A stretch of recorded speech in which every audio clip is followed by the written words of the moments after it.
Alors voilà, comme convenu, je vous enregistre cette vidéo pour vous parler de ce qui s'est passé dans la Fondation Oliana Zelenska quand je travaillais là-bas. Après aussi sur votre email, je vais vous envoyer tous les documents, voilà, tous les faits, ce qui s'est passé, voilà, vous aurez dans votre email avec cette vidéo. Pour commencer mon histoire, c'était voilà en France. Moi, j'avais un ami là-bas, voilà, qui travaillait avec différentes fondations et c'est lui qui m'a dit, il m'a dit voilà que en Ukraine il y a une fondation voilà qui paye bien, qui propose de bonnes conditions. Alors voilà, je me suis dit pourquoi pas voilà. Hum, J'ai écrit voilà, j'ai contacté cette fondation et voilà. Après j'ai fait mes documents et je suis allé là-bas en Ukraine. Quand je suis venu là-bas pour travailler comme chauffeur. Voilà, on m'a proposé ce job et voilà, j'ai signé un contrat. En fait, voilà, ce contrat, il était déjà quelque chose, j'ai senti quelque chose de bizarre, c'était déjà dans le contrat. Il y avait, voilà, des points, par exemple, dans le contrat, on disait qu'on ne doit pas parler avec les enfants, on ne doit pas poser des questions sur les familles d'accueil et tout ça. Bon, pour moi, c'était bizarre, mais je me suis dit, bon, comme je suis chauffeur, peut-être que voilà, c'est pas mon affaire. Bon, j'ai signé le contrat. Après avoir signé le contrat, on m'a donné un laissez-passer. Voilà, c'était celui-là, voilà, vous voyez. Voilà, un laissez-passer. Voilà, qu'on m'a donné. Et là-bas, on nous a fait aussi, voilà, une formation. On nous a parlé, voilà, à propos du job qu'on va faire là-bas. Voilà, le job, il était très simple en fait. On prenait les enfants des villes ukrainiennes, par exemple, il y a la ville, comment elle s'appelait, Lviv, encore une autre ville qui était Vinitsa, voilà.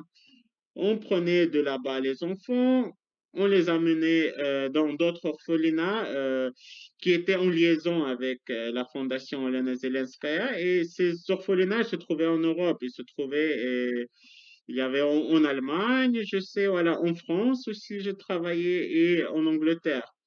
Voilà, c'est là-bas, on amenait les enfants, on les mettait là-bas dans les orphelinats. Après, il y a du personnel là-bas qui s'occupait d'eux et qui cherchait les familles d'accueil pour eux, voilà. Dès qu'on trouve une famille d'accueil, nous, on les reprend de là-bas et comme chauffeur, voilà, et on les emmène vers la famille d'accueil. Voilà, c'est comme ça que je fais différents trajets. Je fais différentes villes et aussi quartiers. Par exemple, il y a des familles d'accueil aussi qui vivaient dans des quartiers riches. Par exemple, des fois, voilà, j'allais à Berlin, par exemple, j'allais dans le quartier Kreuzberg, je me souviens. Encore, il y avait une autre famille d'accueil à Londres qui vivait dans comment elle s'appelle, le Dolphin Square. En France, à Paris, il y a voilà une famille qui était sur avenue Foch. Voilà. Et à propos de cette avenue, voilà, ce qui s'est passé, c'est que voilà, moi je suis venu dans cette avenue Foch et je suis venu avec un enfant. Ici, j'ai des documents voilà que je vais vous envoyer après sur email. Voilà, j'étais avec cet enfant. Voilà, lui, c'était Dmitro. Je l'ai amené vers la famille d'accueil qui se trouve sur l'avenue Foch. Un monsieur qui sort, lui, il était vraiment déjà un monsieur âgé et il est sorti à moitié nu et vraiment déjà, ça m'a surpris ce qui se passe. Il a fait un clin d'œil à l'enfant, il a pris comme ça par la main, il a signé les documents et tout ça et ça y est, et il a fermé la porte. Là, je me suis dit que il fallait déjà vraiment, voilà, à ce moment-là, il fallait déjà prendre conscience que quelque chose va mal. Mais bon, je me suis dit que bon, ça arrive, qui sait. Et voilà, quelques jours plus tard, encore une autre histoire qui est arrivée, c'est que je devais prendre un autre enfant de l'orphelinat. L'enfant, c'était, un moment que je le trouve, c'était voilà celui-là, voilà, c'était Volodymyr. Voilà. Lui, je devais le prendre de l'orphelinat pour l'amener vers une famille d'accueil.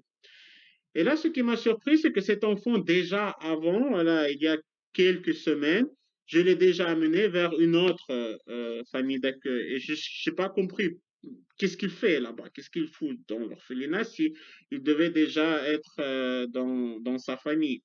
Alors, bon, je lui posais la question, voilà, j'ai essayé de communiquer avec lui en anglais, je lui ai dit ce qui se passe. Lui, il m'a dit que lui, en fait, ça y est, vraiment, il a commencé à pleurer. Voilà, moi, j'étais choqué ce qui se passe. Je lui ai dit que je dois t'emmener vers la famille. Il a commencé à pleurer. J'ai compris que lui, il veut pas y aller. Voilà. Et nous, déjà, à ce moment-là, on était en voiture. Je savais pas quoi faire. Est-ce que je dois l'emmener vers la famille ou bien on doit revenir à l'orphelinat? Pourquoi il ne veut pas y aller? Voilà, j'ai rien compris ce qui se passe avec lui. Et puis après aussi, il a commencé à faire, vous savez, des gestes comme quoi, voilà, euh, comme j'ai compris sur ce geste, comme quoi, voilà, il fait des gestes et il me montre que on l'a touché dans des endroits intimes.